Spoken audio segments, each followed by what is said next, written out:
The phenomenon of unidentified flying objects, UFOs, has a rich history in the Americas. Across various indigenous cultures, a prevailing belief exists that their forebears hailed from distant celestial realms.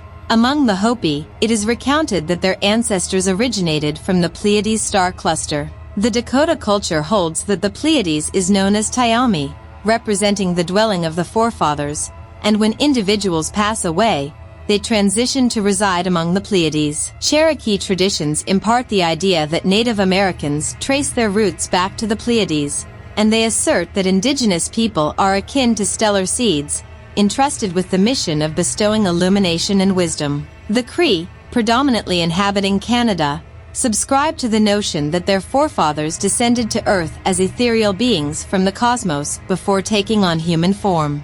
Such beliefs are quite commonplace amongst the Native American tribes, and well documented by archaeologists and anthropologists, although most of them do not attach much importance to these tales. Professor David Kelly of the University of Calgary, a doctorate from Harvard University and an acclaimed Mayanist scholar, was an exception, in the sense that he treated such indigenous beliefs with the seriousness they deserved.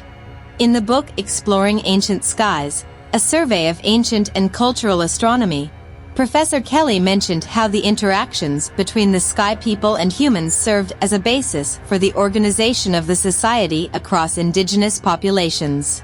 The concept of intelligent life on other worlds has been widespread in many cultures around the world. The Dogon account of being taught useful skills by fishermen from Sirius is more specific than are most such accounts, but is otherwise typical. Heroes pass back and forth between this world and the star worlds with ease. In South American belief, Star Woman came from the sky, taught people agriculture, and returned to the sky. Many groups in both North and South America are divided into moieties of sky people and earth people, and in many cases, it is believed that the ancestors of sky people came from the stars. Some humans of Arizona and California say that their ancestors came from the Pleiades. In Polynesia, specific ancestors of existing families are alleged to have gone back and forth between the land of the sky people, Earth, and the underworld. When these lands are described, they are usually very much like Earth. Occasionally, their inhabitants have special characteristics, such as the Dogon fishmen, but more frequently celestial dwellers are virtually indistinguishable from humans except for their superior knowledge. The deeply ingrained belief within the indigenous communities that the star people or sky people taught them important skills and were the ancestors of certain groups has made them more receptive to ideas of UFOs and alien visitations. As per Hopi tradition, during the Third World the people had invented magical flying shields called patavoda, on which they could carry out aerial attacks on their enemies. When the Third World was destroyed by a massive flood, the flying patavodas along with other worldly treasures sank to the bottom of the seas.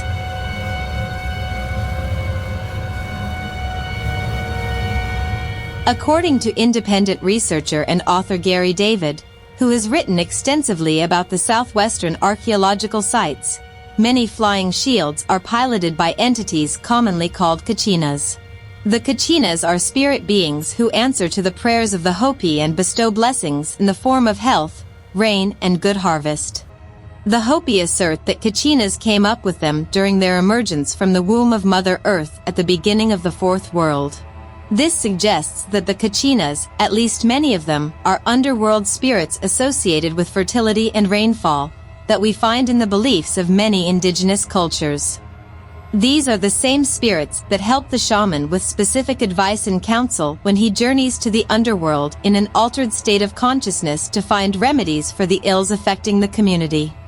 The Hopi say that the Kachinas gave help and guidance to the clans during their migrations, and were referred to as the Kachina clan. Afterwards, they went away to live on top of the San Francisco peaks to the west of Hopi land. Although many Kachinas are underworld spirits, they originally came to the earth from the stars. Frank Waters wrote that they, Kachina, come from much farther away, a long, long way, from neighboring stars, constellations, too distant to be visible, from mysterious spirit worlds. This means that the Kachinas are star people, many of whom transformed into underworld spirits when they came to the earth and settled here, while others, quite possibly, continue to exist in other parts of the solar system and beyond. Gary David has written that, as per Hopi traditions, a Kachina called Pavoikayasi refers to his aircraft as his pet, a magic flying shield. The shield has two parts, with the lower one spinning and the upper one remaining still. Climbing aboard, Pavoikayasi rose up into the air and flew off. Isn't it odd that the Kachina refers to his flying shield as a pet? Almost as if it's a sentient being that responds to its commands. Gary David has identified yet another kind of aerial device within Hopi lore called a tawiya, or gourd, which consists of two halves. After climbing aboard, the rider closes the upper half and installs a tightly stretched sinew between the bottom of the gourd and the stem button. The rider then twists the sinew between his palms and the flying machine lifts off, making a humming noise. Hopis say that the gourd is a magic vehicle used by those who have power to use it for travel, something like a spacecraft or flying saucer. If the Kachinas pilot the flying shields, then it gives an interesting twist to the UFO phenomenon. It would imply that, at least some of the UFO sightings from around the world reflect the technological skills of a subterranean civilization. This could explain why many UFOs seem to dive into oceans or water bodies and disappear, while many have been observed shooting out of water bodies. Perhaps some entrances to the underworld domain of the Kachinas are concealed within the submerged continental shelves of the world.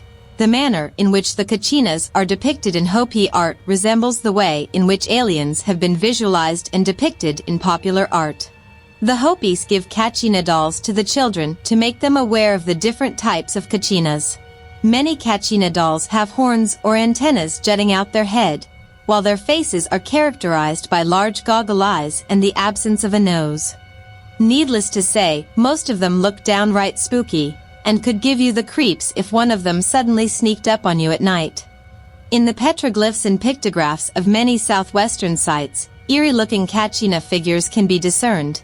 Going by the horns or antennas on the head, the large rounded eyes in the absence of a nose, or even a mouth in some cases. Some of the Kachinas depicted on the rock art are enclosed by serpent-like figures indicative of the underworld, healing and rainfall. One of the thoughts that struck me as I looked at the Sago Canyon pictographs is how closely these round-eyed, ghost-like figures, devoid of a nose or mouth, resemble the Wandjina art of the Aboriginal Australians, who live in the Kimberley region of northwest Australia. The Wandjinas, like the Kachinas, are regarded as powerful spirit beings who came down from the Milky Way and brought the law, culture, and language of the Aboriginal people. After teaching the Aboriginals, the Wandjinas retreated to the bottom of the water source associated with the rock paintings. Like the Kachinas, the Wandjinas are regarded as powerful rainmaker spirits. They control the clouds and rainfall, and punish those who break the laws with floods, lightning and cyclones. Sometimes, the Wandjinas are depicted in the company of the rainbow serpent, as powerful rain-making and creative spirit, just as the Kachinas depicted on the Sago Canyon pictographs are shown in the company of serpents. Even the terms Kachina and Wandjina are phonetically quite close. It makes you wonder if the Kachina art was influenced by the Wandjina art or vice versa. Perhaps both of them have a common origin elsewhere? Since the Hopi claim that they sailed eastwards on boats after the end of the Third World, to reach the western coast of America, such a possibility cannot be ruled out. One of the thoughts that struck me as I looked at the Sago Canyon pictographs is how closely these round-eyed, ghost-like figures, devoid of a nose or mouth, resemble the Wandjina art of the Aboriginal Australians, who live in the Kimberley region of northwest Australia. The Wandjinas, like the Kachinas, are regarded as powerful spirit beings who came down from the Milky Way and brought the law, culture, and language of the Aboriginal people. After teaching the Aboriginals, the Wandjinas retreated to the bottom of the water source associated with the rock paintings. Like the Kachinas, the Wandjinas are regarded as powerful rainmaker spirits. They control the clouds and rainfall, and punish those who break the laws with floods, lightning and cyclones.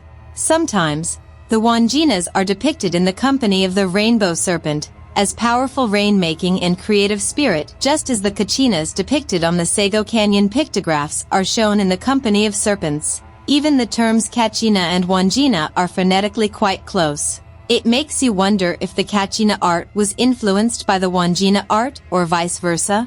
Perhaps, both of them have a common origin elsewhere? Since the Hopi claim that they sailed eastwards on boats after the end of the Third World, to reach the western coast of America, such a possibility cannot be ruled out. The Kachinas not only look like alien beings and pilot flying shields, they have also been accused of abducting children. David S. Lewis wrote an article in the Montana Pioneer in which he said that a prominent Lakota from the Fort Peck Reservation in Montana told him about the beliefs that his people hold regarding extraterrestrial phenomena. "We do talk about folks coming down to Earth," he said, "in round-shaped objects or balls of light from the skies. I was told, by elders, that we had to use sacred songs to protect against these folks, as they stole Indian people and mainly our children." The Lakota India then went on to describe an UFO encounter that he and others experienced in 2009, during a solemn ceremony in a sweat lodge, dedicated to the passing of a close family member and significant native figure. "I saw a hovering ball of light, and it was with us for 4 days and 4 nights, March 2009, as we were holding 4 days of prayer, fasting, pipe ceremony, sweat house ceremony, and I am not the only one who witnessed this, brother," he said. He told us that nearby children were screaming and pushing, all trying to get inside the sweat house, as a big ball of light was right above them, and it broke off into little lights and were buzzing all around the sweat house. On the last day of the ceremony, he said, a flash or beam of light emanated out of the hovering object to the sweat lodge. The Lakota beliefs about the abduction of children by the balls of light lend some degree of credence to the modern alien abduction phenomenon. It seems such events have been going on for centuries, and only recently entered into the public consciousness. It may seem paradoxical, of course, to learn that the Kachinas, who attend to the prayers of the Hopi for rain and good harvest, are also guilty of abducting children. However, Kachinas can be both benevolent beings as well as malicious creatures against whom one needs to know the methods to protect oneself. Gary David mentioned a Hopi story about a Kachina who took a young woman from Arabia to the land of the Cloud People. However, this was not a case of forced abduction but a matrimonial union between the Star People and humans, reminiscent of the biblical sons of the gods, who married mortal women and gave birth to the giants called Nephilim. As per the story, the girl's father had recently died, causing a hardship for the family. The Cloud People had been watching her and her mother and decided that the Kachina should marry her. One day the girl was in the fields picking squash blossoms when she heard a roaring sound, a hissing noise like wind coming through a small place, and she wondered what it was. Then she saw the approaching Kachina, who was good-looking with a beautiful kilt and sash and a brightly painted body. He said he wished to marry her and told her he would take her to his home tomorrow. The next morning he returned to the same field. He took her by the hand and walked with her over the hill, and she saw there was something there, something round, and they went straight for the thing and got into it. And when they did that, he did something and there was a big roar and soon they were off the ground. The thing they were in seemed to be spinning, and it streaked off. After a while he said, "We are here."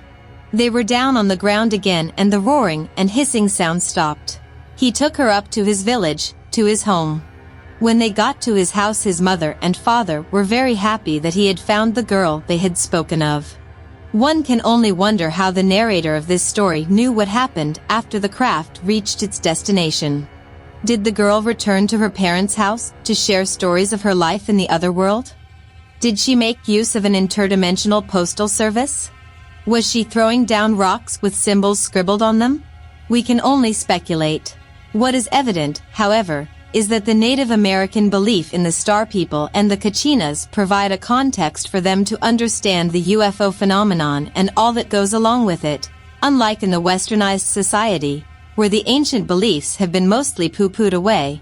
leaving us without the necessary framework on the basis of which we can try to understand some of these mysterious goings-on. It is not as though the Native Americans' stories about flying saucers and aliens is restricted to their legends and rock art, and that they have no new experiences or ideas to share.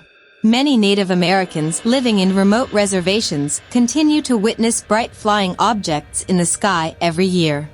However, most of these sightings go unreported, for the natives are wary of the law enforcement agencies and the government given their past history, and they do not want to get marked out as someone who believes in UFOs or has witnessed them. Ruth Hopkins, who is of Native American ancestry, is a former science professor and tribal attorney. She wrote an article in the Indian Country Today magazine in which she described her experience of seeing an UFO when she attended a memorial service for her husband's grandfather on the Crow Creek Sioux Reservation in South Dakota. Sometime around midnight, while standing at the window of the hotel, her husband's eye caught something very unusual, and she rushed to the window to catch a glimpse. Off to the south, there was a solid, large, orange, bright light. It was stationary for several minutes. Then the light shot off with amazing speed directly to the east, in a straight line. It stopped abruptly, moving with intelligence.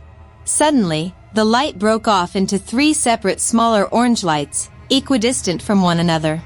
They streaked across the sky in opposite directions. One traveled east, another one north, and the last one west. Ruth Hopkins was inspired by her sighting to dig out more such cases of UFO sightings in various native reservations, and found that many people have witnessed mysterious bright objects traveling at high speeds in the sky and pulling off astonishing maneuvers. One of these cases was related by a college student of the Umatilla Indian Reservation, which involved a particularly large object that caused the lights in the house to go off. My oldest brother saw a UFO after dark. My mom asked him to run out to the car to get her lighter, and just a few moments after he left, the power in the house went. I felt a weird surge through my body when it happened. My mom had gone to the breaker when the lights came back on. She met him in the hallway as he came in the back door, and he was white as a ghost. She asked what happened. He told her that something as big as our property and the neighbors was hovering right over our place. Both properties were about 1/2 acre total. These accounts illustrate that UFO sightings still occur in Native American reservations, and they concur in a great measure to the sightings that happen elsewhere, even though they do not get much media publicity. However, the natives do not feel alarmed by the sightings since they are an integral part of their legends. The dominant belief amongst the various tribes is that the UFOs are flying shields operated by the Star People or Kachinas, who were their teachers and guides at the beginning of the Fourth World. Some of them even left their DNA through union with mortal woman, which is why some people regard them as their distant ancestors.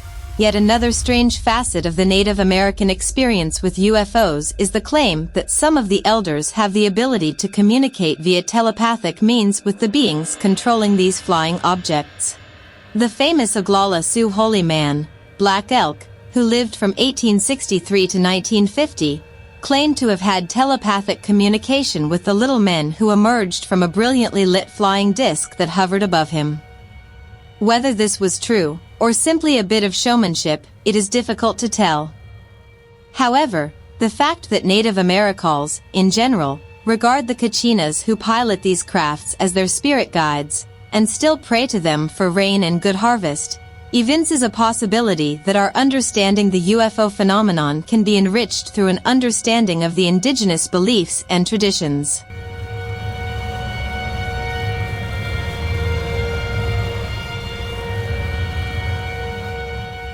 I hope you enjoyed this video. Please like and subscribe to support this kind of content. See you on the next travel.